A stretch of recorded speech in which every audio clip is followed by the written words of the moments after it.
Alors, il y a toute une batterie de propositions qui sont faites dans le cadre de cette difficulté en termes de sécheresse.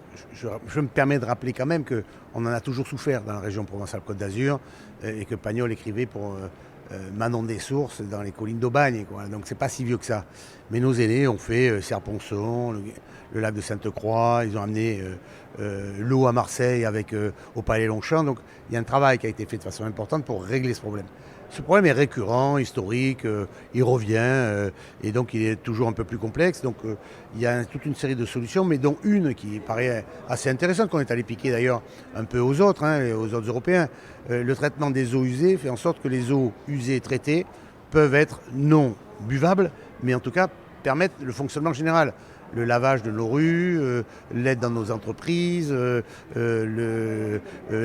l'arrosage. Donc cette eau-là, chez les Espagnols, 25% de l'eau est récupérée. C'est quand même énorme. Chez les Israéliens, c'est entre l'ordre de 80 à 85%. Et nous, c'est 0,1%.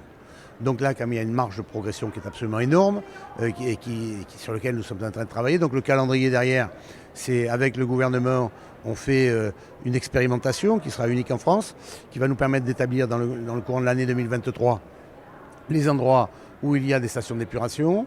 Dans ces stations d'épuration, combien elles débitent, quelle quantité. Cette quantité, aujourd'hui, part dans les rivières et vont à la mer.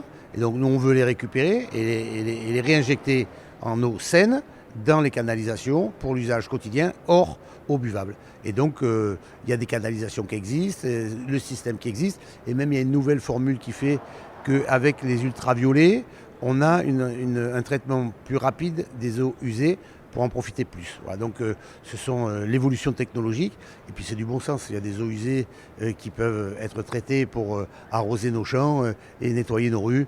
Servons-nous-en.